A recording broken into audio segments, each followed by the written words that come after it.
හොඳයි දැන් අපි කතා කරා අර මෙටා ඕතොපෙරා ඒ වගේ කොටස් දෙකක් විවිධ හැඩවලට සම්බන්ධ වෙච්ච පරිවර්තන. දැන් ඊළඟට කතා කරන්න බලාපොරොත්තු වෙනවා තවත් ටිකක් මේක පුහුණු වෙන්න. දැන් 2019 2020 ප්‍රශ්න පත්‍ර වලත් මේ ප්‍රශ්න තියෙනවා. 2019 ප්‍රශ්නයක් මම ගන්නම්. 2019 8 වෙනි ප්‍රශ්නේ B කොටසේ දෙවෙනි පරිවර්තනය. 2019 අවුරුද්දේ 8 වෙනි ප්‍රශ්නේ B කොටසේ පරිවර්තනයක් තියෙනවා. මෙන්න මේ වගේ පියවර 3කට නොවැඩි. ඒ කියන්නේ පියවර 3යි උපරිම ගන්න පුළුවන්. බෙන්සීන්ගෙන් පටන් අරගෙන හදන්න කියනවා මේ වගේ කාණ්ඩ දෙකක් බැඳුණු සංයෝගයක්. මෙන්න මේකේ නා. ඒතර ඕන එකක් දාන්න පුළුවන්. මොකද මුකුත් කියලා නැහැ.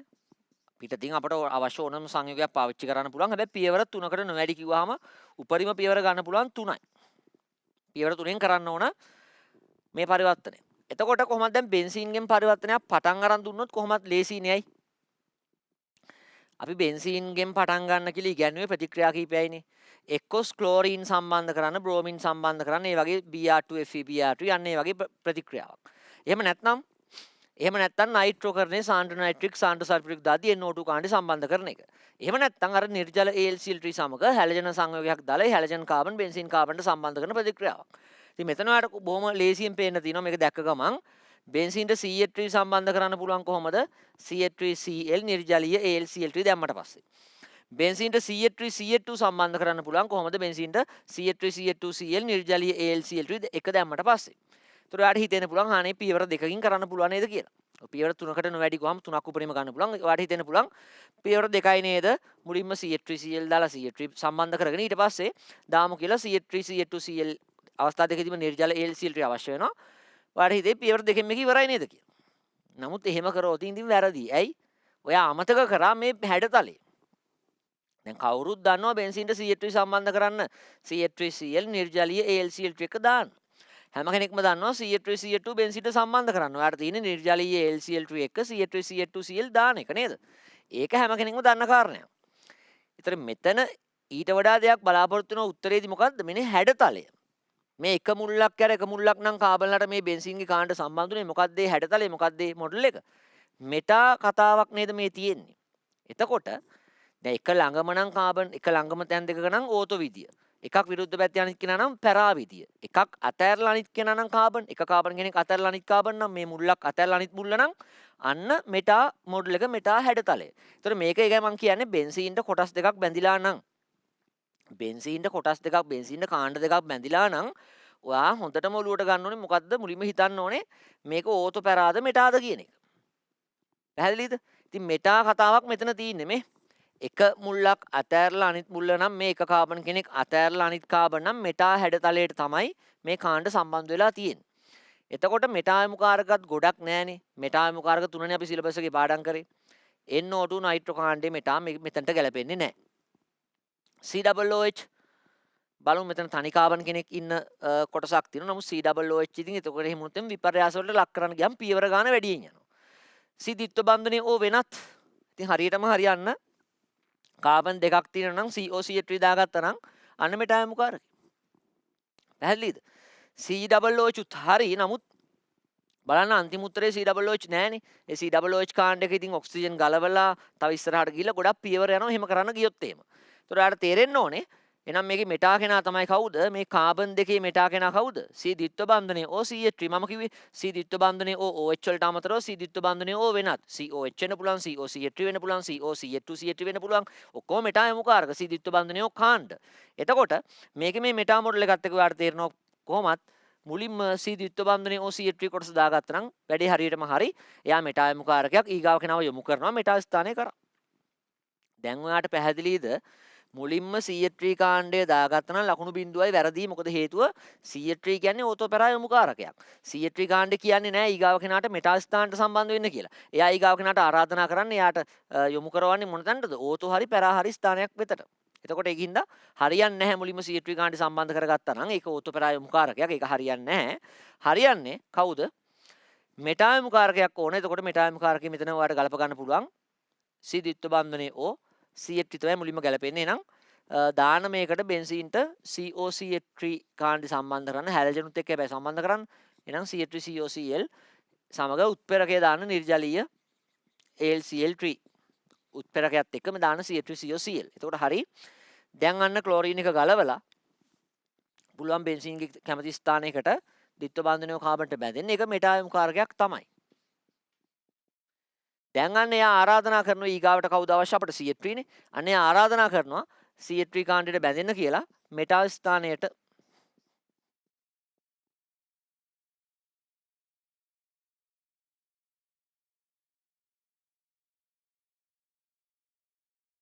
අන්න මෙටා ස්ථානට CH3 කාණ්ඩය බැඳෙනවා. අන්තිමට කොහොමද ඒකට දාන්නේ මොනවද? CH3 කාණ්ඩය බඳන CH3Cl නිර්ජල AlCl3 දාන්න. එතකොට CH3 කාණ්ඩය මෙටා ස්ථානට බැඳෙනවා. ඊට පස්සේ අපට අන්න පියවර තුනයි හරියටම අන්තිමට පුළුවන් මෙන්න මේ ඔක්සිජන් ගයින් කරන්න කොහොමද? කීටෝන එක සම්පූර්ණයෙන්ම ඔක්සිජන් ගලවන්න ක්‍රමය මොකද්ද? ක්ලෙමෙන්සන් ඔක්සිහරණය. මේ ද්විත්ව බන්ධනීය කාබන්ගේ මේ ඕ ගලවලා සම්පූර්ණයෙන් H2ක් දාන්න පුළුවන්. ක්ලෙමෙන්සන් ඔක්සිහාරකයේ සිංක් Hg සාන්ඩ්‍රෙච්චිල් දාන්න. දැන් හරි. තවත් ක්‍රමයක් ඕන නම් අපිට හිතන්න පුළුවන් මෙහෙම.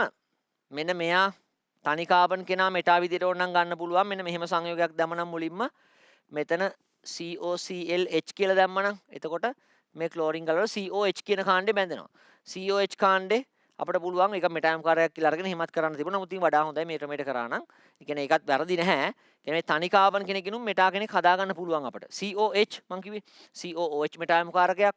සිදිත්ව බන්ධනීය OH වගේ CO වෙනත් කාණ්ඩත් මෙටායම් කාරකයකින්ද අපිට තවත් ක්‍රමයකට මේක යන්න තිබ්බා. මුලින්ම සම්බන්ධ කරන්න තිබ්බා මෙන්න මේ කෙනා දාලා COH කොටස. මෙන්න මේ ටික. පළවෙනි පියවරේදී අපිට කරන්න තිබ්බා නිර්ජලීය AlCl3 සමග මෙන්න මේ සංයෝගය දැම්මනම් මේ ක්ලෝරින් ගලවලා මේ ද්විත්ව බන්ධනයේ O කාබන් බැඳෙනවා බෙන්සීන් කාබන්ට. එයත් මෙටායමු කාරකයක්.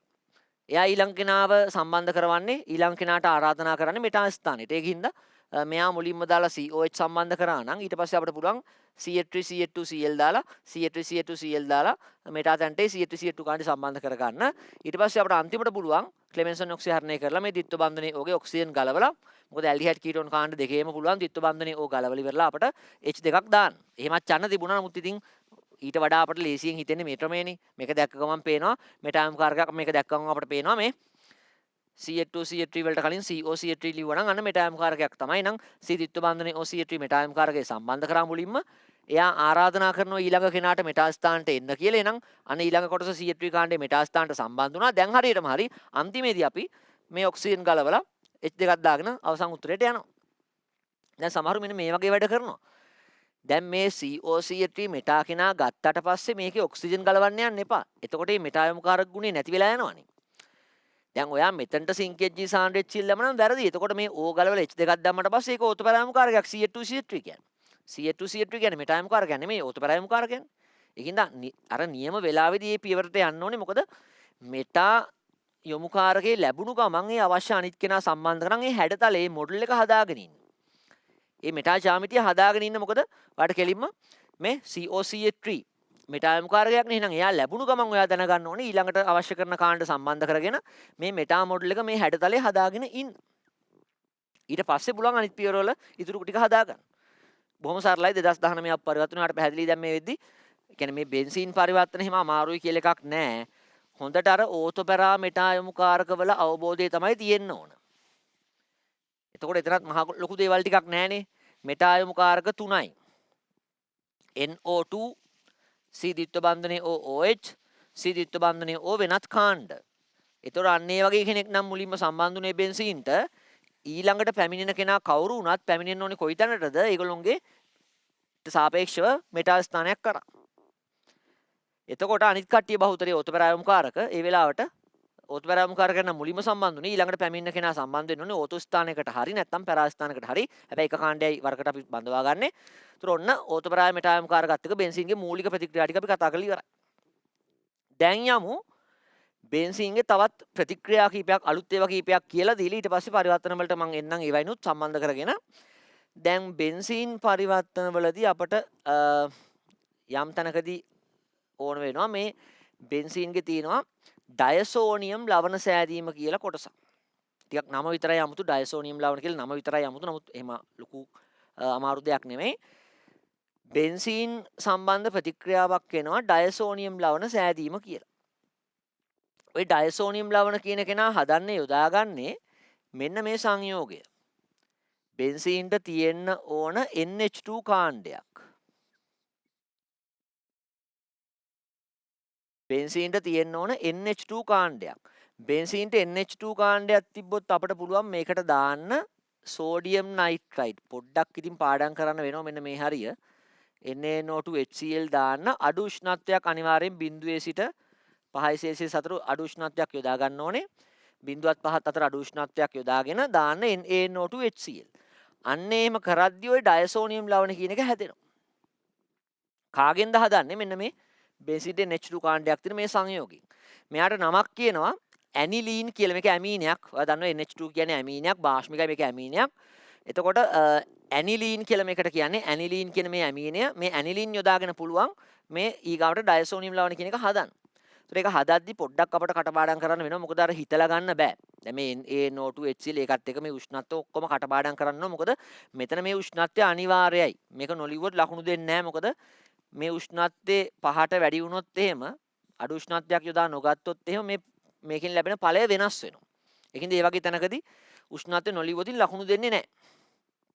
එතකොට මේකට ඔයාලට දාන්න පුළුවන් NaNO2HCl 0.5 වගේ අඩු උෂ්ණත්වයකදී දැම්මට පස්සේ මෙන්න මේ වගේ දෙයක් තමයි වෙන්නේ. මේ NH2 ගේ H2 ගැලවෙනවා. H2 ගැලවිලා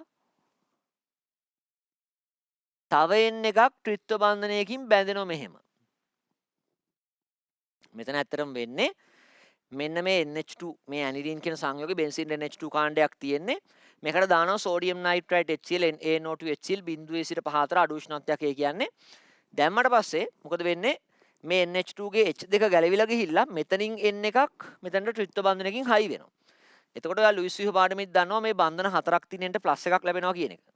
මෙන්න මේ මැදෙන්ට ප්ලස් එකක් ලැබෙනවා. එතනට ලං වෙනවා මේ ධනාරෝපණය ඇසලට ලං වෙනවා. ඊට පස්සේ මොකද මෙතනින් මෙන්න මේ Cl- අයන ඇවිල්ලා ඔහොම ලං වෙනවා මෙතන Cl-. මේ ධනාරෝපණය නිසා Cl- අයනයක් මෙතනට ලං වෙනවා. මේක ලවණයක් කියන්නේ අයනික සංයෝගයක් කියන එක. මේක ඩයසෝනියම් ලවණය. බෙන්සීන් ඩයසෝනියම් ලවණය කියලා කියන්නේ බෙන්සීන් ඩයසෝනියම් ලවණය. නම විතරයි 아무තු මේක බෙන්සීන් ඩයසෝනියම් ක්ලෝරයිඩ් කියන්න පුළුවන්. පොදුවේ බෙන්සීන් ඩයසෝනියම් ලවණය කියන්න පුළුවන්. බෙන්සීන් ඩයසෝනියම් ක්ලෝරයිඩ්. ලවණයක් කියලා කියන්නේ ධන ඍණ අයන වලින් හදිච්ච අයනික සංයෝගයක් කියන එක. එතන මේක කෙටි කරලා ප්‍රශ්න පත්‍රෙදි ලියන්නේ මේ ත්‍රිත්ව බන්ධන පෙන්වන්න ඒවා මුකුත් ඕනේ නැහැ. N දෙකක්නේ. එහෙනම් N2 කියලා කෙටියෙන් දාන්න. N2+ කියලා කෙටියෙන් මේ අයනේ ලියන්න පුළුවන්. පැහැදිලිද? එතන උනේ මොකද්ද? සිද්ධ වුණේ මේ NH2 ගේ H2 ගැලවෙනවා. මේ NH2 ගේ H2 ගැලවිලා ගිහිල්ලා තව N එකක් බැඳෙනවා. මේ NH2 වල H2 ගැලවිලා ගිහිල්ලා තව N එකක් බැඳෙනවා. තව N එකක් බැඳිලා ත්‍රිත්ව බන්ධනෙන් ඒ N10 බැඳුනට පස්සේ මැදෙන්ට ප්ලස් ධනාරෝපණයක් හම්බ වෙනවා. ඊට පස්සේ ධනාරෝපිත ආයනයක් නිසා ඒකට Cl- එක මෙතනින් HCl ගේ Cl- ලඟ වුණාම අන්න අපි කෙටියෙන් ලියනවා මේ N ට H ගැලවිලා ගිහිල්ලා ත්‍රිත්ව බන්ධනෙන් N බැඳුනට පස්සේ මැද N+. එහෙනම් N දෙකක් තියෙන නිසා අපි N2+ කියලා දාලා එතනට Cl- දානවා. මේ විදිහට N2Cl කියලා කෙටියෙන් ওই විදිහටයි අපි ඩයසෝනියම් ලවණේ ලියන්නේ. ලකුණු හම්බ වෙනවා මේ කෙටියෙන් ලියන්න ත්‍රිත්ව බන්ධන පෙන්නන්න ඒව අත්‍යවශ්‍ය නැහැ. පෙන්වත් කම නැහැ. ඒව අත්‍යවශ්‍ය නැහැ. N2Cl කියලා ඔහොම කෙටියෙන් ලියන්න. ඒතර මේක විශේෂයෙන් පාඩම් කරන්න ඕනේ. 0.5 සෙල්සියස් ලිව්වේ නැත්නම් ලකුණු හම්බ වෙන්නේ නැහැ. අඩු උෂ්ණත්වය ලියන්න ඕනේ. එහෙනම් NaNO2HCl දාන අඩු උෂ්ණත්වය 0.5 සෙල්සියස් අතර උෂ්ණත්වයේදී මොකද වෙන්නේ? මේ H ගැලවිලා මෙතන තව N එකක් ඇවිල්ලා ප්ලස් එකක් එනවා N2+. Cl- ඒකට ලං වෙනවා. බෙන්සීන් ඩයසෝනියම් ලවණය ලැබෙනවා. මේ උෂ්ණත්වයේ බැරි වෙලා හරි 10ට වගේ වැඩි වුණා නම් මේවම දාන්න පුළුවන් NaNO2HCl මේ කට්ටියම දාන්න පුළුවන් උෂ්ණත්වය 10ක් වගේ උෂ්ණත්වයට කියන්නේ කාමර උෂ්ණත්වය වගේ උෂ්ණත්වයක් ගත්තොත් එහෙනම් 10 සෙල්සියස්ට වැඩි උෂ්ණත්වයක් 10 සෙල්සියස්ට වැඩි උෂ්ණත්වයක් ගත්තොත් එහෙම මේකෙන්ම ලැබෙන්නේ මේ NH2 කාණ්ඩයෙන් සම්පූර්ණයෙන්ම ගැලවිලා ඒකපත් වෙනවා OH කාණ්ඩයක් බවට. ඒකට අපි නමක් කියනවා පීනෝල් කියලා. මෙයාට කියන්නේ ඇනිලීන් බෙන්සීන්ට NH2 ඇනිලීන් බෙන්සීන්ට OH ආවට පස්සේ අපි කියනවා පීනෝල් කියලා. මේක පීනෝල්. ඔයාලට හිතේ මේක ඇල්කොහොලයක් කියලා. නමුත් ඇල්කොහොල් වලට වඩා ගතිගුණ වෙනස් මේ පීනෝල් වල. දැන් සාමාන්‍යයෙන් මම ඔයාලට කිව්වා ඇල්කොහොල් වල ආම්ලිකතාවය ඉතාම සුළුයි. ඉතාම යන්තම් තමයි ආම්ලික ගුණ H+ දෙන්න පුළුවන් හැකියාව ඇල්කොහොල් වලට තියෙන. නමුත් ඊට වඩා මේ පීනෝල්ගේ ආම්ලිකත්වය වැඩි. තව ගත්තොත් එහෙම අපිට පුළුවන් නේ ඇල්කොහොල් වල OH කාණ්ඩ PCl5 දාලා Cl කරන්න. මේ පීනෝල් ගේ මේ OH කාණ්ඩ PCl5 දැම්මට Cl වෙන්නේත් නැහැ. ඒ වගේ පොඩි වෙනස්කම් ටිකක් ඔයාලට හිතෙයි මේක නිකන් ඇල්කොහොලයක් කියලා OH තියෙන හින්දා. නමුත් මෙයා සාමාන්‍ය ඇල්කොහොල් වලින් වෙනස් වෙන ගතිගුණ දක්වනවා. එකක් තමයි සාමාන්‍ය ඇල්කොහොල් ගත්තොත් ඉතාමත් අල්ප වශයෙන් තමයි ආම්ලික. ඊට වඩා සාර්ථකව ආම්ලික ගුණ මෙයාට පෙන්වන්න පුළුවන්. ඊට පස්සේ PCl5 දැම්මොත් ඇල්කොහොල් එක OH කාණ්ඩ Cl වෙනවනේ. හැබැයි PCl5 දැම්මට මේ පීනෝල් ගේ OH කාණ්ඩ Cl කරන්න බෑ. මොකද මෙතන පීනෝල් වලදී මේ කාබන්ට මේ ඔක්සිජන් තදින් බැඳිලා තියෙනවා. අපි කියනවා ද්විත්ව බන්ධන ගුණ පවතිනවා කියලා. අර සම්ප්‍රයුක්ත බිසෙම ඇදලා පෙන්නනවා මේ පීනෝල් වලට මේ කාබන් O අතර බන්ධනයේ ද්විත්ව බන්ධන ගුණ තියෙනවා. ශක්තිමත්. ඒකින්ද කඩන්න අමාරුයි. මේක OH ගලවලා Cl කරන්න අමාරුයි කියලා අපි ඉගන්වනවා. ඒකින්ද මේ සාමාන්‍ය ඇල්කොහොල් වල OH කාණ්ඩේ PCl5 PCl3 PBr3 van හැලජන් බවට පත් කරාට පීනෝල් වල මේ OH කාණ්ඩේ ගලවලා හැලජන් එකක් Cl එකක් Br එකක් සම්බන්ධ කරගන්න බෑ. ඒකින්ද මේක පීනෝල් ඇල්කොහොල් වලින් වෙනස් වෙන ගතිගුණ හැබැයි තියෙනවා ඇල්කොහොලයක් වගේ පෙනුනට. එතකොට මෙතන මොකද වැදගත්කම මේ උෂ්ණත්වය වෙනස් කිරීම මත ඵලය වෙනස් කරන්න පුළුවන්. එහෙනම් NaNO2HCl මේ ඇනිලින් කියන සංයෝගයට NaNO2HCl අඩු උෂ්ණත්වය දැම්මොත් ඩයසෝනියම් ලවණය N2Cl කියන හැදෙනවා. 10ට වැඩි උෂ්ණත්වයකදී ඒගොල්ලොම දැම්මොත් ප්‍රතිකාරක වශයෙන් පීනෝල් තමයි ලැබෙන්නේ. ඒතර ඔන්න ඔතන පොඩ්ඩක් කටපාඩම් කරන්න වෙනවා. නමුත් නිතරම එනවා දැන් පහුගිය අවුරුදු දෙකේම තිබ්බ මේ ඩයසෝනියම් ලවණ මේ කතාව පරිවර්තන වලට දීලා ගින්දා මේක ඉතාම වැදගත් තැනක්. විශේෂයෙන්ම එතකොට ඇනිලීන්ට දැම්මොත් එහෙම NaNO2HCl 0.5 කියන අඩු උෂ්ණත්වයේදී මොකද වෙන්නේ? ඩයසෝනියම් ලවණ N2Cl කියන කෙනා හැදෙනවා. ඊට පස්සේ ඇනිලීන්ට මේ NaNO2HCl 10ට වැඩි උෂ්ණත්වයකදී දැම්මොත් එහෙම හැදෙන්නේ ඩයසෝනියම් ලවණය නෙමෙයි මේ NH2 සම්පූර්ණයෙන්ම අයින් වෙලා මේක OH වෙනවා. පීනෝල් තමයි ලැබෙන්නේ ඵලයේ වශයෙන් පීනෝල්. පැහැදිලිද? එතකොට පරිවර්තනයක බැරි තව ප්‍රතික්‍රියා කීපයක් තියෙන ඇත්තටම. අපි දැන් ප්‍රතික්‍රියා ඔක්කොම ටික වගේ උගන්වලා තියෙන්නේ. තව බොහොම කීපයක් විතර අපිට ප්‍රතික්‍රියා වශයෙන් උගන්වන්න තියෙන අලුත් ඒවාට. දැන් පරිවර්තනයක ඔය ඩයසෝනියම් ලවණ තමයි නිතරම වගේ එන්නේ. මෙයාට වඩා මොකද දන්නවද? මෙයාගෙන් ඉස්සරහට යන්න පුළුවන් ප්‍රතික්‍රියා අඩුයි. දැන් මෙයාගේ මේ මං කියවනේ PCl5 දාලා මේ OH එක Cl කරන්න PBr3 වලින් මේ OH එක Br කරන්න ඒවා කරන්නත් බෑ. ඉතින් මෙයාගේ ටිකක් ප්‍රතික්‍රියා තියෙන අඩුවෙන් අපිට ඉගෙන ගන්න තියෙන්නේ. හැබැයි මේකේ එහෙම නෑ ඩයසෝනියම්ගේ ප්‍රතික්‍රියා විශාල ප්‍රමාණයක් තියෙනවා. එක වගේම ප්‍රතික්‍රියා සෙට් එකක් හැබැයි. ඒකින්ද ගොඩක් පරිවර්තන වලදී මේ ඩයසෝනියම් ලවණ හදාගන්න තමයි එන්නේ. ඉතින් මම ඔය ඩයසෝනියම් ලවණ වල ප්‍රතික්‍රියා ටිකක් කියලා දෙන්නම් ඊගාවට පරිවර්තනයකට යන්න කලින් ඩයසෝනියම් ලවණ දක්වන ප්‍රතික්‍රියා මොනවද මතක් කරගන්න යන්නේ වේගෙන්. එතකොට ඩයසෝනියම් ලවණයකට ප්‍රතික්‍රියාවකට ලක් කරනකොට පුළුවන් ඔය N2Cl කොටස සම්පූර්ණයෙන්ම ගලවලා ඉවත් කරන්න. දැන් උදාහරණයක් ගත්තොත් පරිවර්තනයක ඩයසෝනියම් ලවණයක් එනවා. එතනින් එහාට මේ නයිට්‍රජන් හොයා ගන්නවත් නැහැ. අයින් වෙලා ගිහිල්ලා. ඔව් පුළුවන් ක්‍රම කීපයක් තියෙනවා. මේ N2Cl කොටස සම්පූර්ණයෙන්ම අයින් කරලා ඔයාට පුළුවන් සම්බන්ධ කරගන්න ක්ලෝරීන් එකක්. මේ N2Cl සම්පූර්ණයෙන්ම ගලවලා අපිට ක්ලෝරීන් එකක් සම්බන්ධ කරගන්න පුළුවන්. දාන්නේ කවුද? ඒකෙදි දාන එක පොඩ්ඩක් ඉතින් පාඩම් කරන්න වෙනවා. දාන්නේ copper Cl එක්ක HCl. එතකොට නිව් සිලබස් එකේදී අපිට උගන්වනවා ඊට අමතරව නිකන් කොපර් ලෝහය දැම්මත් ගැටලුවක් නැහැ කියලා කොපර් ලෝහයත් එක්ක HCl කියලා. ඒකත් හරි. දෙකම හරි. නමුත් අර ගොඩාක්ම මාකින් වල එහෙම පුරුදු වෙලා තියෙන ගොඩක්ම ලියන්න මේ විදියට. නමුත් ඉතින් නිව් සිලබස් එකේ අපිට කියනවා තව විකල්ප විදියක් විදියට මෙතන කොපර් ලෝහයත් එක්ක HCl දාන්නත් කමක් නැහැ කියලා. ඒකත් ගැටලුවක් නැහැ. එතකොට කොපර් Cl HCl දැම්මට පස්සේ මොකද වෙන්නේ? මේ N2Cl සම්පූර්ණයෙන් ගැලවෙනවා. මේ N2Cl සම්පූර්ණයෙන්ම ඉවත් වෙලා යනවා. මේ N2Cl සම්පූර්ණයෙන් ඉවත් වෙලා ගිහිල්ලා ඒකට ක්ලෝරින් එක සම්බන්ධ වෙනවා. මම අර කිව්වේ දැන් පීනෝල්ගේ OH කාණ්ඩේ දැන් පීනෝල් ගොඩක් වෙලාට පරිවර්තන වල ඉස්සරහ පියවර වලට එනවා අඩුයි. මොකද පීනෝල්ගේ OH කාණ්ඩේ ගලවලා වෙන කට්ටියව සම්බන්ධ කරන්න අමාරුයි. මම කිව්වේ පීනෝල්ගේ OH කාණ්ඩේ ගලවලා PCl5 වලින් Cl කරන්න බෑ කියලා. නමුත් ඩයසෝනියම් ලවණේ මේ N2Cl සම්පූර්ණයෙන්ම ඉවත් කරලා මේ CuCl HCl දැම්මට පස්සේ පුළුවන් ඔයාලට ක්ලෝරින් එකක් සම්බන්ධ කරගන්න. මේක අපිට බ්‍රෝමින් වලින් ගන්නත් පුළුවන්. දැම්මොත් එimhe copper BrH Br. copper BrH Br පුළුවන්. මේ සියල්ලම ඕනනම් copper ලෝහය එක්ක HBr උත් නිවැරදි. copper ලෝහයත් එක්ක HBr දාන්නත් පුළුවන්. බ්‍රෝමින් සම්බන්ධ වෙනවා මේ විදියට. මේකට දැම්මොත් එimhe Ki එතනදි copper කතන්දරයක් අවශ්‍ය නැහැ. Ki දැම්මොත් මේකට පුළුවන් අයඩින් සම්බන්ධ වෙන්න. ඊට පස්සේ තවත් කියන්න පුළුවන් මේකට සයනයිඩ් සම්බන්ධ කරන්න පුළුවන්. මේකට දාන්න පුළුවන් copper සයනයිඩ් එක්ක KCN නැත්නම් HCN ගත්තත් ගැටලුවක් නැහැ. copper cyanide එක KCN නැත්නම් HCN මොකද වෙන්නේ? මේ සියල්ලම ගැලවිලා ගිහිල්ලා සයනයිඩ් සම්බන්ධ වෙනවා. පැහැදිලිද? HCN ගත්තත් ගැටලුවක් නැහැ. කොපර් සයනයිඩ් දෙක HCN නැත්නම් KCN. එතකොට සයනයිඩ් සම්බන්ධ වෙනවා. මෙතන කොපර් ලෝහය ගත්තත් කමක් නැහැ කියලා දිනවා. කොපර් 1+ අයන වෙනුවට කොපර් ලෝහය ගත්තත් කමක් නැහැ කියලා. එතකොට ඊළඟට කතා කරොත් එහෙම පුළුවන් තව අන්තිම එකක් කියන්නම් පොඩ්ඩක් වෙනස් එකක්. හයිපෝෆොස්ෆරස් ආම්ලය කියලා එකක් තියෙනවා H3PO2 කියලා. හයිපෝෆොස්ෆරස් ආම්ලය. මෙන්න මේ හයිපෝෆොස්ෆරස් ආම්ලය දැම්මොත් එහෙම මේ N2Cl වලට මේ N2Cl ගැලවිලා ගිහලා H එකක් එනවා. ඒ කියන්නේ මොකද්ද? අන්න බෙන්සීන් ලැබෙනවා. එතකොට ඔන්න ඔය ප්‍රතික්‍රියා ටික තමයි උගන්වන්න තියෙන්නේ ඩයසෝනියම් ලවණ වල. මෙතන කොපර් CN KCN තමයි හැබැයි ගොඩක් වෙලාවට අපිට කියන්නේ. HCN ගන්න පුළුවන්. එතකොට මෙතන කොපර් 1+ අයන තියෙන මේ තැන්වලදී නමුත් කොපර් ලෝහය ගන්නත් පුළුවන් කියලා දින ඒ වෙනුවට විකල්පයක් විදිහට කොපර් ලෝහය ගන්නත් පුළුවන් කියලා පොත්වල තියෙනවා. හරි. එතකොට දැන් මොකද මේ හැමතැනදීම උණු පොදු දේ? ඒ හැමතැනදීම උනේ මේ N2Cl කොටස සම්පූර්ණයෙන් ඉවත් වුණා. මේ N2Cl ඩයසෝනියම් ලවණ මේ N2Cl කොටස සම්පූර්ණයෙන්ම ගලවලා දාලා හැලජන් සම්බන්ධ වෙන්න පුළුවන්, සයනයිඩ් සම්බන්ධ වෙන්න පුළුවන්, H සම්බන්ධ වුණා කියන්නේ ඒතකොට බෙන්සීන්. අන්න හයිපෝෆොස්ෆරස් ආම්ලය දාද්දි මේ N2Cl එක පුළුවන්පත් වෙන්න H සම්බන්ධ වුණා කියන්නේ බෙන්සීන් බවට. හරි. එතකොට මේ ඩයසෝනියම් ලවණ ගැන තව පොඩ්ඩක් ඉස්සරහට කියන්නම් මම. මේ ඩයසෝනියම් ලවණ කියන ඒවා ස්ථායිව තියාගන්න බෑ. හැබැයි කාමර උෂ්ණත්වයේදීම ගබඩා කරලා තියාගන්න බෑ. මේ ඩයසෝනියම් ලවණ ස්ථායි නෑ. අඩු උෂ්ණත්වයේදී විතරයි මේගොල්ලෝ තියාගන්න පුළුවන්. කියන්නේ ඩයසෝනියම් ලවණයක් ගබඩා කරලා තියාගන්න නම් අඩු උෂ්ණත්වයක 0 සිට 5 අතර උෂ්ණත්වයක වගේ අඩු උෂ්ණත්වයක තියාගන්න ඕන. උෂ්ණත්වයේ වැඩි වෙන්න හොඳ නැහැ. මොකද උෂ්ණත්වය වැඩි වුණොත් එහෙම ওই ඩයසෝනියම් ලවණ වලට පුළුවන් ජලයත් එක්ක නැත්නම් ජල වාෂ්පත් එක්ක එහෙම ප්‍රතික්‍රියා කරලා පීනෝල් හැදෙන්න. ඒකත් මතක තියාගන්න ටිකක්.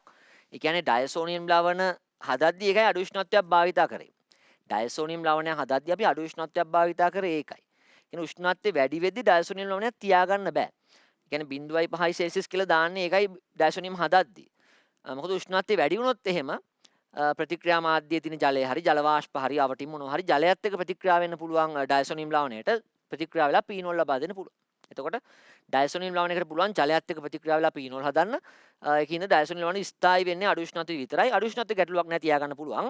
0 සිට 5 අතර උෂ්ණත්වයේ 10ට වගේ වැඩි වුණොත් එහෙම උෂ්ණත්වය වැඩි වෙගෙන යද්දී ඩයසෝනියම් ලවණය පුළුවන් ජලයත් එක්ක ප්‍රතික්‍රියා වෙලා ඩයසෝනියම් ලවණයේ දාන ජලය ලබා දෙනවා පීනෝල්. බෙන්සින් ටෝච් එක පීනෝල්. හරි. එතකොට ඩයසෝනියම් ලවණ ගැන කතා ඉවරයි. එතකොට අපි දැන් පරිවර්තනයක් කරලා ඉමු. ඊට පස්සේ තව පුංචි ප්‍රතික්‍රියා ටිකක් තියෙනවා ඒවත් මතක් කරන්නම්. 2020 නෑ 2019 පේපර් එක. 2019 පේපර් එකේ තියෙන තව පරිවර්තනයක් පියවර 3ෙන් කරන්න එකත් පියවර 3කට නොවැඩි. කියන්නේ 3යි උපරිම ගන්න පුළුවන්. ඇනිලීන්ගෙන් පටන් අරගෙන බෙන්සීන්ට NH2. ඇනිලීන් වලින් පටන් අරගෙන අන්තිමට හදලා තිනවා පැරා හැඩයට කාණ්ඩ දෙකක් සම්බන්ධ වෙලා තිනවා පැරා මොඩල් එකට. ඒ කියන්නේ එක කාණ්ඩයක් බ්‍රෝමීන් අනිත් කාණ්ඩය ක්ලෝරීන්. එකක් විරුද්ධ පැත්තේ අනිත් එක කියන්නේ මොකද්ද? එකකට විරුද්ධ පැත්තේ අනිත් කාණ්ඩය කියන්නේ පැරා විදියනේ නේද? එක ළඟම නම් ඕතෝ විදිය, එකක් ඇර එකක් නම් මෙටා විදිය, එකකට විරුද්ධ පැත්තෙන් අනිත් එක නම් පැරා විදිය නේ. එතකොට මේ පැරා විදියට බ්‍රෝමින් ක්ලෝරින් පැරා විදියට සම්බන්ධ වෙලා තිනවා මේ විදියට. ඔන්න 2019 8B පරිවර්තනයේ 2019 8 වෙනි ප්‍රශ්නේ B පියවර 3කට වැඩි ප්‍රමාණයක් භාවිතා කරලා හදන්න කියලා තියෙනවා. එතකොට දැන් කොහොමත් මේ NH2 කාණ්ඩය අන්තිමට නෑනේ. පරිවර්තනයක මුල හරි මැද හරි NH2 කාණ්ඩේ බෙන්සීන්ට ඇවිල්ලා අන්තිමේ බලද්දි මේ NH2 කාණ්ඩේ නැතිනම් මොකද කියන්න පුළුවන්? ඒක යම් විපර්යාසයකට ලක් වෙලා නේද? මොකක්ද ඒ විපර්යාසය? NH2 කාණ්ඩයට ලක් වෙන්න පුළුවන් විපර්යාසය එක්ක පීනෝල් බවට නැත්නම් ඩයසෝනියම් ලවණය බවට. මම ඔයාලට කිව්වා හැබැයි පීනෝල් ගත්තොත් පීනෝල්ගේ OH කාණ්ඩේ PBr3 වලින් Br කරන්න, PCl5 වලින් Cl කරන්න ඒව කරන්න බෑ. එහෙනම් මෙතන ඇඟට ගුණම මොකක් කරගන්න එකද? කියන්නේ මම ඔයාලට කිව්වා පීනෝල්ගේ OH කාණ්ඩේ ගලවලා PCl5 දාලා Cl කරන්න බෑ. පීනෝල්ගේ OH කාණ්ඩේ PBr5 PBr3 වලින් Br කරන්න බෑ. එහෙනම් මෙතන අපිට මේ බ්‍රෝමින් ක්ලෝරින් ගන්න අවශ්‍යයිනේ.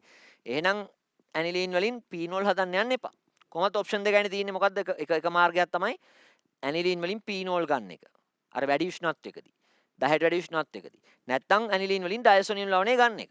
හැබැයි පීනෝල් ගත්තොත් පීනෝල් වලින් අපිට OH කාණ්ඩ Br කරන්න Cl කරන්න බැහැනේ. ඒකින්ද හොඳම දේ ඩයසොනියම් ලවණය හදමු. මොකද ඩයසොනියම් ලවණය අපිට අයින් කරලා N2Cl වලින් Br ඒවා Cl අවශ්‍යව ගන්න පුළුවන්. එහෙනම් මොකද්ද කරන්නේ? මේකෙන් හදමු ඩයසොනියම් ලවණය NaNO2HCl. උෂ්ණත්වය ලියන්න නැත්නම් ලකුණු හම්බ වෙන එකක් නැහැ. 0.5 සෙල්සියස් සිට 5 සෙල්සියස් අතර අඩු උෂ්ණත්වයක් යොදා ගන්නවා. එතකොට මේ මොකද උෂ්ණත්වය වැඩි වුණොත් එහෙම වෙනත් ඵලයක් එතකොට පීනෝල් තමයි ලැබෙන්නේ. ඒක න අනිවාර්යයෙන්ම 0.5 සෙල්සියස් අඩු උෂ්ණත්වය ලියන්නම අවශ්‍යයි. එතකොට මොකද වෙන්නේ? N2Cl එක ලැබෙනවා. ඩයසොනියම් ලවණය. N2 Cl-.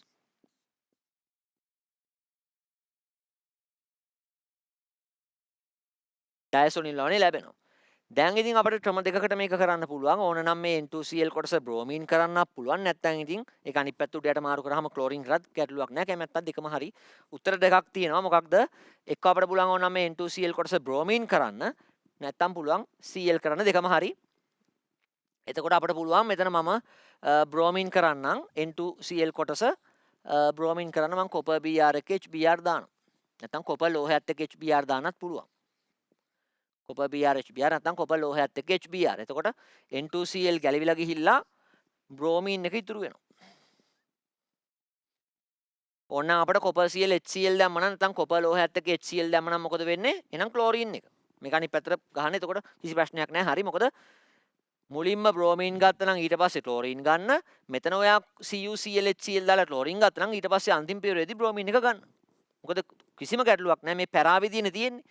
හැලජන් ඕන එකක් ඕතපරායොම කාරක. ක්ලෝරින් ගත්තත් ඕතපරායොම කාරක, බ්‍රෝමිනුත් ඕතපරායොම කාරක, අයඩින් ඕතපරායොම කාරක නේද? නම් කිසිම ගැටලුවක් නැහැ මේ පැරාවිදියට තියෙන්නේ. එතකොට ගැටලුවක් නැහැ. බ්‍රෝමින් මුලින් සම්බන්ධ කරන් තිබුණත්, ක්ලෝරින් මුලින් සම්බන්ධ කරන් තිබුණත් ওই දෙන්නම ඕතපරායොම කාරක හින්දා මෙතන අපට අවශ්‍ය නම් බ්‍රෝමින් එක මුලින්ම ගන්න පුළුවන්. නැත්නම් ක්ලෝරින් ගත්තත් හරි කිසිම ගැටලුවක් නැහැ. දැන් මම මෙතන බ්‍රෝමින් ගන්න හින්දා දැන් ඊළඟට ගන්න අවශ්‍ය වෙනවා මෙතන පැරාස්ථානට ක්ලෝරින් එක. එහෙනම් ක්ලෝරින් කොහොමද ගන්නෙ? Cl2 FeCl3 නැත්නම් Cl2 එක Fe දැම්මත් කමක් නැහැ. නම් පියවර 3යි ඔන්න පරිවර්තනය කරා. ඉතින් මේ වගේ ලේසි පරිවර්තන තමයි එන්නේ. නමුත් අර මෙතන අර ඩයසෝනියම් ලවණ හදන එක ටිකක් කටපාඩම් කරගන්න තියෙනවනේ. ඒකින්ද ඒක අමතක කරන්න එපා පොඩ්ඩක්. ඒක පොඩ්ඩක් ලියලා පුරුදු වෙන්න. ඒ කියන්නේ ඇනිලින් වලට NaNO2HCl 0 සිට 5 අතර අඩු උෂ්ණත්වයකදී දාද්දී N2Cl N2 Cl- කියන ඩයසෝනියම් ලවණය ලැබෙනවා. ඒ ඩයසොනියම් ලවණ වල ප්‍රතික්‍රියා මතක් කරොත් එන්නේ මොනවද? කොපර් Cl HCl නම් N2Cl ගිහිලා Cl එනවා. CuBr HBr නම් N2Cl ගිහිලා Br එනවා. Ki නම් N2Cl ගිහිලා iodine එනවා. ඊට පස්සේ CuCN KCN නම් N2Cl ගිහිලා cyanide එනවා. ඊට පස්සේ H3PO2 hypophosphorus අම්ලය නම් N2Cl ගිහිල්ලා ඉවරලා H එක එනවා. ඒ කියන්නේ බෙන්සීන් ලැබෙනවා. ওই ඩයසොනියම් ලවණ ස්ථායීව තියෙන අඩු උෂ්ණත්වය විතරයි. උෂ්ණත්වය 10ට වගේ වැඩි වුණොත් කාම්ල උෂ්ණත්වය වගේ උෂ්ණත්වයක් ගත්තොත් මොකද වෙන්නේ? එයා ජලයත් එක්ක නැත්නම් වාතයේ ජල වාෂ්ප එක්ක පවා ප්‍රතික්‍රියා කරලා පුළුවන් N2Cl ජලයත් එක්ක ප්‍රතික්‍රියාවෙන් පීනෝල් බවට පත් වෙනවා. ඒ කියන්නේ ඩයසොනියම් ස්ථායීව තියෙන අඩු උෂ්ණත්වයේදී විතරයි. හොඳයි ඊළඟට දැන් අන්තිම කොටස් ටික තමයි කරන්නේ පරිවර්තන වලට අවශ්‍ය ප්‍රතික්‍රියා ගත්තොත් දැන් ඩයසොනියම් ලවණ හැදීමේ ටික කතා කරා. ඔයාට ඊළඟට ඕන වෙනවා මේ පීනෝල් ඔය ඇනිලින් කියන දෙන්නටම විශේෂ වෙච්ච ප්‍රතික්‍රියාවක් තියෙනවා. දැන් සාමාන්‍යයෙන් බෙන්සීන්ට අපි එක වතාවකට දැන් බ්‍රෝමින් සම්බන්ධ කරනවා නම් එක බ්‍රෝමින් පරමාණුවනේ දාගන්නේ. CH3 කාණ්ඩ ගත්තොත් එක CH3 කාණ්ඩය දාගන්නේ. නමුත් ඔය මේ බෙන්සීන්ගේ ස්ථාන 6ක් තියෙනවනේ. ඒතර බෙන්සීන්ගේ ස්ථාන 6 කාබන් 6 H6ක් තියෙනවා. ඒ H6ම ගලව අපිට වෙන වෙන කාණ්ඩ සම්බන්ධ කරන්න පුළුවන්. නමුත් අපි එක වතාවකට ඔය H කීපයක් ගලවලා වෙනත් කාණ්ඩ දාන්නේ නැහැ. අපි එක වතාවකට බෙන්සීන්ගේ එක H එකක් ගලවලා තමයි වෙනත් කාණ්ඩයක් සම්බන්ධ කරන්නේ. හැබැයි එකපාරින්ම බෙන්සීන්ට බ්‍රෝමින් පරමාණු 3ක් සම්බන්ධ කරගන්න පුළුවන් ක්‍රමයක් තියෙනවා. අන්න ඒක තමයි මේ කියලා දෙන්න යන්නේ. ඊට පස්සේ අපි තවත් පරිවර්තනයකට යමු. දැන් පීනෝල්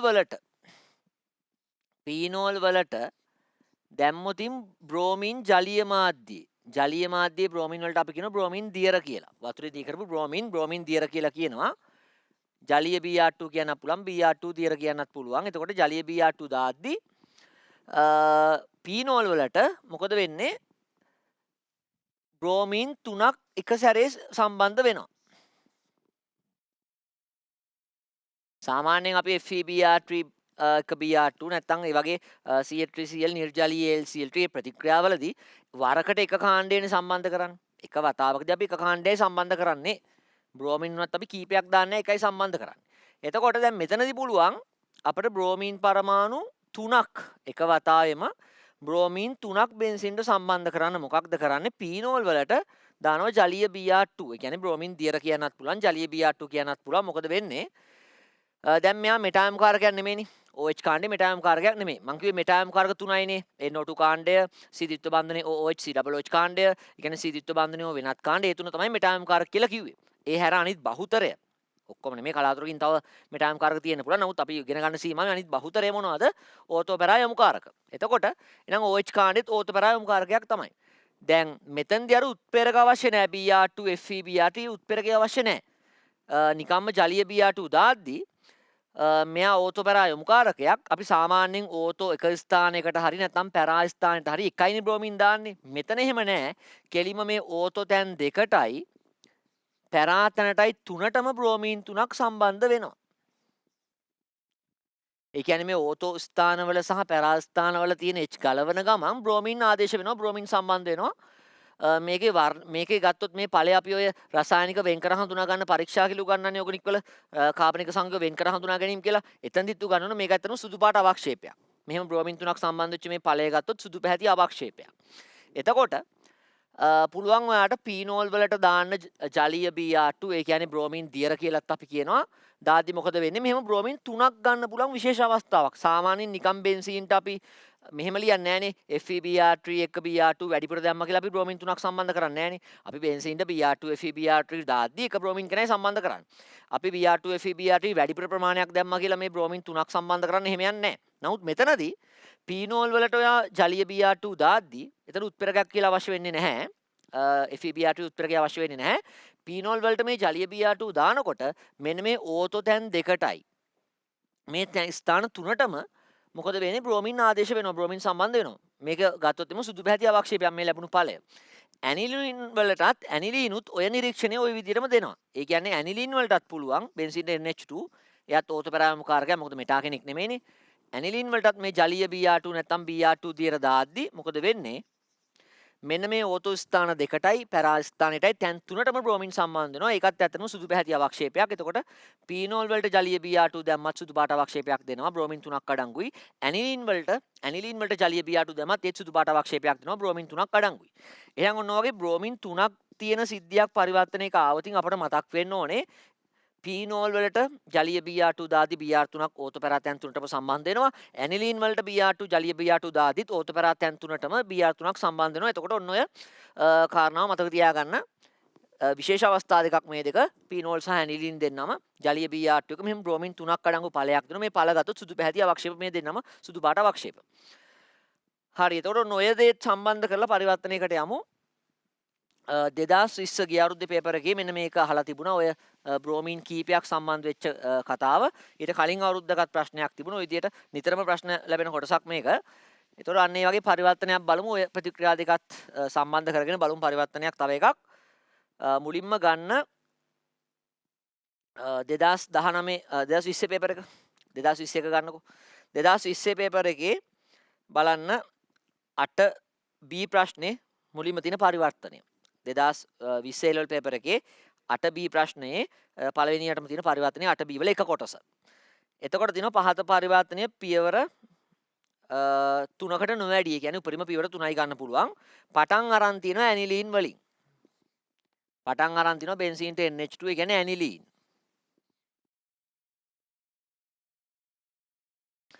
බෙන්සීන්ට NH2 වලින් පටන් අරන්, ඒ කියන්නේ ඇනිලීන් වලින් පටන් අරගෙන තියෙනවා. අන්තිමේ හදන්න තියෙනවා මෙන්න මේ වගේ බ්‍රෝමීන් 3ක් අඩංගු සංයෝගයක්. ඉතින් බ්‍රෝමීන් 3ක් අඩංගු බෙන්සීන් සංයෝගයක් කියද්දිම ඔයාට මතක් වෙන ප්‍රතික්‍රියා දෙකක් තියෙනවා. මොකද්ද? එකක් තමයි බ්‍රෝමීන් 3ක් අඩංගු සංයෝගයක් කියද්දි ඔයාට මතක් වෙනවා පීනෝල් වලට ජලීය Br2 දාන එක බ්‍රෝමීන් 3ක් ලැබෙනවා. නැත්නම් ඇනිලීන් වලට මෙන්න මෙයාට ජලීය Br2 දාද්දි බ්‍රෝමීන් 3ක් සම්බන්ධ වෙනවා. ඉතින් පියවර 3කින් අපිට මේ පරිවර්තනය කරන්න තියෙන්නේ. එහෙනම් ඉතින් බ්‍රෝමීන් 3ක් දකිද්දිම මතක් වෙනවා ඇනිලීන් පටන් අරගෙනම තියෙනවා. ඉතින් බොරුවට අපි මේක පීනෝල් කරන්න යනවද? මේක අපි පීනෝල් කරන්න යන්නේ නැහැ. මොකද පීනෝල්ගේ OH කාණ්ඩේ ගලවලා වෙන වෙන ප්‍රතික්‍රියා සිද්ධ කරන ඒවා අපි අඩුයි. කියන්නේ පීනෝල්ගේ OH කාණ්ඩේ උදාහරණයක් ගලවලා Cl කරන්න PCl5 දාලා බෑනේ. ඒකත් එක්ක අපි ගොඩක්ම පීනෝල් කරන්න හිතන්නේ නැහැ. මේක අපි මේ ඇනිලීන්ට පුළුවන් ජලීය Br2 දාති මෙහෙම බ්‍රෝමින් 3ක් සම්බන්ධ වෙන නම් අපි ගෙලින්ම බ්‍රෝමින් 3ක් සම්බන්ධ කරමු. මේකට දාමු ජලීය Br2 නැත්තම් බ්‍රෝමින් දියර කියලා ලියන්න පුළුවන්. එතකොට ඇනිලීන්ගේ මොකද වෙන්නේ? එතකොට ඇනිලීන්ගේ ඕතොතැන් දෙකටයි, ඒ කියන්නේ ළඟම ස්ථාන දෙක ඇනිලීන් කාණ්ඩයට, විරුද්ධ පැත්ත පැරා ස්ථානටයි තුනටම ඔන්න බ්‍රෝමින් 3ක් සම්බන්ධ වෙනවා. එතකොට බ්‍රෝමින් 3ක් නම් දැන් හරි. දැන් වෙන්න ඕනේ මොකද්ද? දැන් වෙන්න ඕනේ අන්තිම උත්තරේ නැහැ නේද මේ NH2 කාණ්ඩය. අන්තිම උත්තරේ NH2 කාණ්ඩයක් නැහැ. ඒ කියන්නේ NH2 කාණ්ඩය ඉවත් වෙලා. එහෙනම් NH2 කාණ්ඩය ඉවත් කරන්නේ කොහොමද? පීනෝල් ගත්තොත් අපි ඊට වඩා මොකක්ද අපි ගොඩක් ප්‍රතික්‍රියාවලදී සුලභව භාවිතා වෙන්නේ. ඇනිලීන් කාණ්ඩේ ඩයසෝනියම් කරොත් ඩයසෝනියම් පුළුවන් අපට ඉවත් කළ විවිධ කාණ්ඩ ඒ වෙනුවට සම්බන්ධ කරන්න. එහෙනම් මේ NH2 කාණ්ඩේ අන්තිම උත්තරේ නැති හින්දා අපිට කොහොමද තියෙන්නේ NaNO2 HCl දාන උෂ්ණත්වය වෙනස් කරලා 0.5 උෂ්ණත්වය දැම්මොත් ඩයසෝනියම් ලවණය 10ට වැඩි උෂ්ණත්වය දැම්මොත් පීනෝල්. ඉතින් පීනෝල් ගත්තොත් අපිට පීනෝල්ගේ ප්‍රතික්‍රියා කියලා අපි ගොඩක් ඉගෙනුවේ නැහැ. අපි ඉගෙනුවේ මොනවද? ඩයසෝනියම් ලවණ වල ප්‍රතික්‍රියාවකින් අපි මෙතනදී මුලින්ම හිතන්නේ ඩයසෝනියම් ලවණ ගැන. එහෙනම් දාමු NaNO2 HCl. Sodium nitrite HCl දාමු. බිඳුවේ සිට 5 අතර අඩු උෂ්ණත්වයකදී දාමු. එතකොට මොකද වෙන්නේ? මේ NH2 කාණ්ඩේ පත් වෙනවා N2+Cl- ඩයසෝනියම් ලවණේ බවට.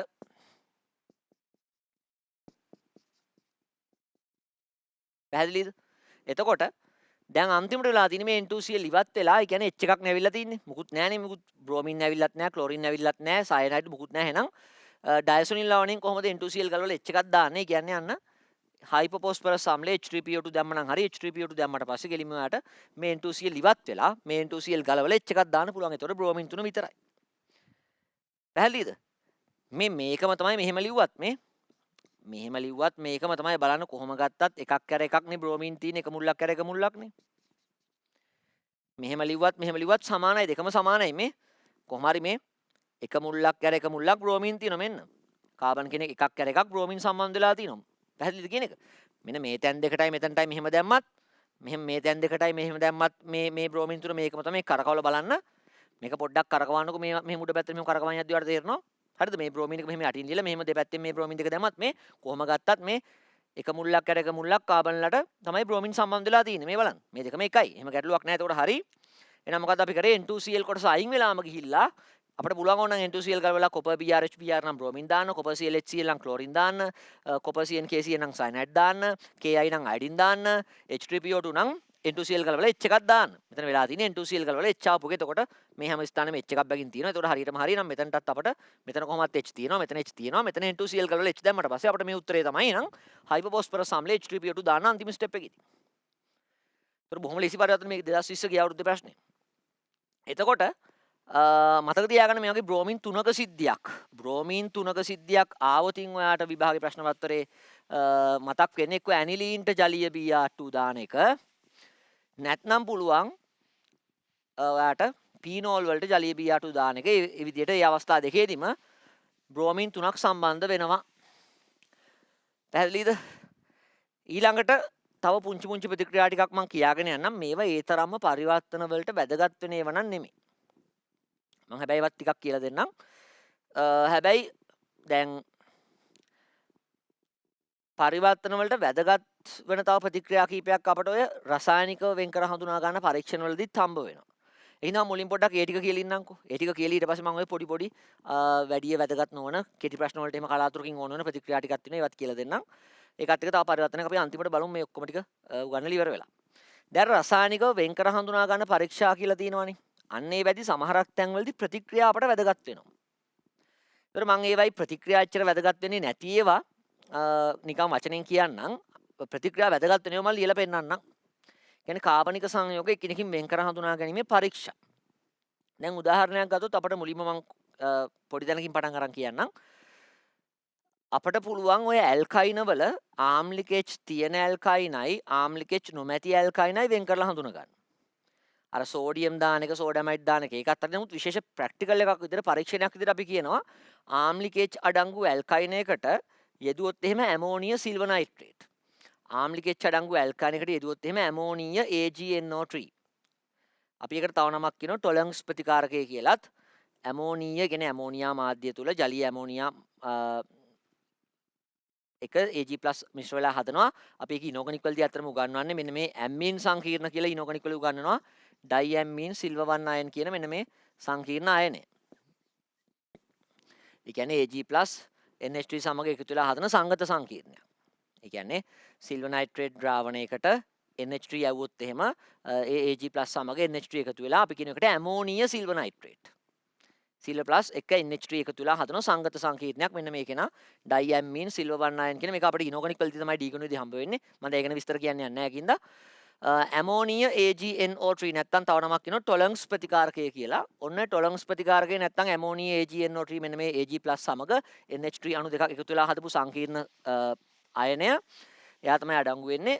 ආම්ලික H අඩංගු ඇල්කයින් එකට ඔයා දැම්මොත් එහෙම මෙන්න මේ ඇමෝනිය AgNO3 වට ලැබෙනවා සුදු පාට අවක්ෂේපය. එතකොට ආම්ලික H නැති ඇල්කයිනයකුයි මොකද හැම ඇල්කයිනේම ආම්ලික H නැහැනේ. ආම්ලික H නැති ඇල්කයින එකයි ඇල්කයිනයක් සමගාට ආම්ලික H තියෙන ඇල්කයිනයක් දුන්නොත් දෙන්න වෙන් කරලා අඳුර ගන්න කියලා අන්න පුළුවන්. ආම්ලික H නොමැති ඇල්කයින් එකට ඇමෝනිය AgNO3 එක ප්‍රතික්‍රියා කරුවට වෙනසක් වෙන්නේ නැහැ. හැබැයි ආම්ලික H තියෙන ඇල්කයිනයට ඇමෝනිය AgNO3 දැම්මොත් එහෙම සුදු පාට අවක්ෂේපයක් ලැබෙනවා. එතනදී වෙන්නේ අර ආම්ලික H එක ගැලවිලා සිල්වර් ප්ලස් කාබන් එක සිල්වර් සම්බන්ධන එක තමයි එතන ප්‍රතික්‍රියා වශයෙන් වෙන්න ඕන අපට පුළුවන් එක ලියන්න කාබන් ඉරි කෑල්ලක් Ag කියලා. මොකද එතන යම් තාක් දුරකට සහසංයුජ බන්ධන ගතිගුණ තියෙන හින්දා අපට පුළුවන් කාබන් ඉරි කෑල්ලක් ගහලා සහසංයුජ බන්ධනයක් විදියට Ag පෙන්වන්න. එතකොට එතන වෙන්නේ සුදු පාට අවක්ෂේපයක් තමයි ලැබෙන්නේ. තව තියෙනවා ඇමෝනියා කියුප්‍රස් ක්ලෝරයිඩ් කියලා එකක්. කොපර් ප්ලස් එක්ක NH3 අණු දෙකක් බැඳිච්ච සංයෝගයක්. එතකොට Cu1+ එක්ක NH3 දෙන්නෙක් අපි කියනවා ඇමෝනියා කියුප්‍රස් ක්ලෝරයිඩ් ද්‍රාවණයක් කියලා.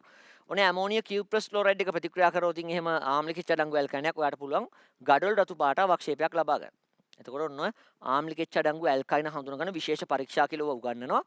මොකක්ද කෙටියෙන් කිව්වොත් එහෙම මම දැන් උදාහරණ ගන්න යන්නේ නැහැ. මොකද කාල වේලාව ප්‍රශ්න තියෙන හින්දා. මොකද පරිවර්තන වලට නම් මේව ඕන වෙන්නේ නැහැ. නිකන් අර ස්ට්‍රක්චර්ඩ් එකේ එහෙම තමයි වගන්තියක් විදිහට මේක දැනුම තමයි අපට අවශ්‍ය වෙන්නේ. එතන වෙන්නේ අවස්ථා දෙකේදීම එක තැනකදී ආම්ලික H ගැලවිලා Ag සම්බන්ධ වෙනවා කාබන්ට සහසංයුජ වශයෙන්.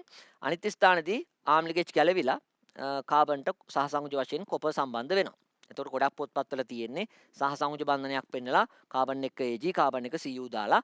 ඉතින් යම් තාක් දුරකට අයන පැත්තටත් මේකේ නැඹුරුවක් තියෙනවා. නමුත් ගොඩක් තැන්වල තියෙන්නේ සඳහන් කරලා තියෙන්නේ කාබන් එක Ag හරි කොපර් හරි සහසංයුජව සම්බන්ධ කරලා ඒක සිල්වර් සම්බන්ධ වෙද්දී සුදු පාට අවක්ෂේපයක් කොපර් සම්බන්ධ වෙද්දී Cu1+ සම්බන්ධ වෙද්දී ඒක ගඩොල් රතු පාට අවක්ෂේපයක්. එහෙනම් ඇමෝනිය AgNO3 කියන කෙනා දානකොට ආම්ලික H අඩංගු ඇල්කයිනයකට මොකද වෙන්නේ ආම්ලික H ගැලවිලා Ag සම්බන්ධ වෙන එක සුදු පාට අවක්ෂේපයක්. ඇමෝනිය CuCl ඇමෝනිය කියුප්‍රස් ක්ලෝරයිඩ් දාද්දී ආම්ලික H අඩංගු ඇල්කයිනයකට මොකද වෙන්නේ ආම්ලික H එක ගැලවිලා සම්බන්ධ වෙනවා කොපර් එක. එතකොට ඒක ගඩොල් රතු පාට අවක්ෂේපයක්. ඊට පස්සේ අපිට දින ඔය වෙන් කර හඳුනා ගන්න පරීක්ෂණවල අසන්තෘප්ත බව හඳුනා ගැනීම කියලා. අසන්තෘප්තයි කියලා කියන්නේ ඇත්තටම ඇල්කීන ඇල්කයින කාණ්ඩ තියෙන ඒවා. කියන්නේ කාබන් 5 බන්ධන අඩංගු. මේ 5 බන්ධන ගලවලා පුළුවන් වෙනත් පරමාණු වෙනත් කාණ්ඩ වලට කාබන්ට සම්බන්ධ වෙන්න. එතකොට අසන්තෘප්ත බව හඳුනා ගැනීම ඒ කියන්නේ ඇල්කීන ඇල්කයින කාණ්ඩ ඇති බව හඳුනා ගැනීම. එතෙන්දී සුලභව යොදා ගන්නවා CCl4 මාධ්‍යයේ Br2 එක ප්‍රතික්‍රියා කරවද්දී අපිට කියන්න පුළුවන් දැන් CCl4 වගේ මාධ්‍යයක බ්‍රෝමින් දිය කරාම අපිට පේන්නේ තැඹිලි පාටට නැත්නම් කහදුඹුරු පාටට. දෙකම කියනවා. කාබනික මාධ්‍යයක් CCl4 ගේ කාබනික මාධ්‍යක Br2 දිය වෙලා ඉන්නකොට තැඹිලි පාට නැත්නම් කහදුඹුරු පාටට ඒ ද්‍රාවණය පේනවා. එතකොට මේක ඇල්කයිනයක් එක්ක ප්‍රතික්‍රියා වෙද්දී ඒ කහදුඹුරු නැත්නම් තැඹිලි වර්ණේ නිර්වර්ණ වෙනවා කියන්නේ ඒ බ්‍රෝමින් ගිහිල්ලා කාබනික සංයෝගයත් එක්ක Br සම්බන්ධ වෙනකොට ඒ කහදුඹුරු නැත්නම් තැඹිලි වර්ණේ නිර්වර්ණ වෙනවා. කියන්නේ කලර්ලස් වෙනවා අවර්ණ බවට පත් වෙනවා. එතකොට ඔන්න ඔහොමත් කියන්න පුළුවන් කියන්නේ Br2 CCl4 එදීමේදී එම කාබනික මාධ්‍යයේ පැවති කහදුඹුරු නැත්නම් තැඹිලි වර්ණේ නිර්වර්ණ වී යයි. ඒක අසන්තෘප්ත බව හඳුනා ගන්න පරීක්ෂණ. මොකද්ද මේ අසන්තෘප්ත බව කියන්නේ? අසන්තෘප්ත බව කියලා කියන්නේ ඇල්කීන ඇල්කයින කාණ්ඩ තියෙනවා කියන එක. කියන්නේ කාබන් 5 බන්ධන ගලවන්න පුළුවන්. ඒ ගලවලා කාබන්ලට පරමාණු හයි කරන්න පුළුවන් කියන එක තමයි අසන්තෘප්තයි කියන එකෙන් කියවෙන්නේ. දැන් බෙන්සීන්ට අපි අසන්තෘප්ත සංයෝගයක් කියන්නේ නැහැ. ඇයි? බෙන්සීන්ගේ කාබන් 5 බන්ධන තිබුණාට අපි ඇන්දට ඒවා අර චක්‍රීය සංයුක්ත වෙලා ස්ථායි වෙලානේ තියෙන ඒවා ගලවන්න අමාරුයිනේ. ඇල්කීන ඇල්කයින එහෙම නැහැ. බොහොම ලේසියෙන් කාබන් 5 බන්ධන ගලවලා වෙන පරමාණු කාබන්ලට හයි කරන්න පුළුවන්. වෙන කාණ්ඩ සම්බන්ධ කරන්න පුළුවන්. ඒකින්ද අපි කියනවා ඇල්කීන ඇල්කයින කාණ්ඩ තිබුණොත් ඒවා අසන්තෘප්ත කාබනික සංයෝග කියලා. හරිද? එතකොට අසන්තෘප්ත කාබනික සංයෝගයක් අඳුනගන්න විදිය මොකක්ද? ඔයාලට පුළුවන් CCl4 මාධ්‍යයේ බ්‍රෝමින් දැම්මට පස්සේ ඒ කාබනික මාධ්‍යයේ කහ දුමුරු පාට නැත්නම් තැඹිලි පාට තමයි CCl4 මාධ්‍යයේ බ්‍රෝමින් දී වුණාම පේන්නේ. ඒක අර සංයෝගයත් එක්ක බ්‍රෝමින් ප්‍රතික්‍රියා වුණාට පස්සේ මාධ්‍ය අවර්ණ බවට පත් වෙනවා. නැත්නම් නිර්වාත කියලා කියන්න පුළුවන් අවර්ණ බවට පත් වෙනවා. එතනදී ඕනනම් ජලීය බ්‍රෝමින් ගන්නත් පුළුවන්. නමුත් එතකොට සංශුද්ධ එක ඵලයක් කියලා නෑ ඵල කීපයක් ලැබෙනවා. ඒකින් අපි පරිවර්තන වලදී නම් ජලීය Br2 කියලා ලියන්නේ නෑනේ. ඇල්කීන වලට අපි ලියන්නේ ඇල්කීන එකට Br2 CCl4 දාද්දි 5 බන්ධනය කලවලා Br සම්බන්ධ කරනවා නේද? නමුත් මෙතනදී ප්‍රැක්ටිකල් එකක් විදිහට අපට ඕන නම් ජලීය Br2 ගන්නත් පුළුවන්. එතකොට ජලයේදී වුණාම බ්‍රෝමින් පාට ගත්තොත් එimhe දුමුරු පාටයි. ජලයේ බ්‍රෝමින් දී වුණාම වර්ණේ දුමුරු පාට ද්‍රාවණයක්. එහෙනම් ඒ ජලීය බ්‍රෝමින්ගේ දුමුරු වර්ණය නිර්වර්ණ නැත්නම් අවර්ණ බවට පත් වෙනවා. මොකද ඒ බ්‍රෝමින් සම්බන්ධ වෙනවා ඇල්කීන නැත්නම් ඇල්කයිනත් එක්ක ප්‍රතික්‍රියාවට. එතකොට ඒකින්ද අසන්තෘප්ත බව හඳුනා ගන්න ජලීය බ්‍රෝමින් සමග අදාළ සංයෝගයක ප්‍රතික්‍රියා කෙරුවට පස්සේ ඒ ජලීය බ්‍රෝමින් වල ඒ දුමුරු වර්ණ නිර්වර්ණ වෙනවා නම් එතනිනුත් අපිට කියන්න පුළුවන් මේක අසන්තෘප්ත සංයෝගයක් කියන එක. එතකොට දෙකම ගන්නවා. නමුත් අර පරිවර්තන වලදී ඇල්කීන වලට ජලීය Br2 දාන්න එපා. මොකද ජලීය Br2 දැම්මොත් එහෙම තවත් අමතර පළත් ලැබෙනවා. අපිට සංශුද්ධව Br කාබන් දෙන්නට දෙපැත්තෙන් බ්‍රෝමින් දාලා ඵලයක් ගන්න බෑ. තව අමතර ඵල ඊටත් වඩා අමතර වෙනත් පළත් ලැබෙන නිසා අපි ජලීය බ්‍රෝමින් දාන්නේ නැහැ. සාමාන්‍යයෙන් පරිවර්තන වලදී Br2 CCl4 තමයි ගන්න. ඒතකොට දැන් එහෙනම් ඔන්න ඔයාලට අසන්තෘප්ත බව හඳුනා ගන්න හැටි කිව්වා. ආම්ලික එච්චඩංගු ඇල්කන හඳුනා ගන්න හැටි කිව්වා. මම පොඩ්ඩක් ඒ ටික මතක් කරන්නම් ඕනනම් ආයෙ පාරක්. ආම්ලික එච් හඳුනගන්න පරීක්ෂාවක් තමයි ආම්ලික එච් අඩංගු ඇල්කයිනයකට ඇමෝනීය AgNO3 නැත්නම් අපි කියනවා ටොලරන්ස් ප්‍රතිකාරකය කියලා. ඒක දාද්දි සුදු පාට අවක්ෂේපයක් ලැබෙන එක. නැත්නම් ආම්ලික එච් අඩංගු ඇල්කයිනයකට ඇමෝනීය CuCl කියන Q+ ක්ලොරයිඩ් කොපර් 1+ අයන තියෙන අයනයක්. ඒක දාද්දි මොකද වෙන්නේ? ගඩොල් රතු පාට අවක්ෂේපයක් ලැබෙනවා. ඊළඟට අපි කතා කරා අසන්තෘප්ත බව හඳුනා ගැනීම කොහොමද?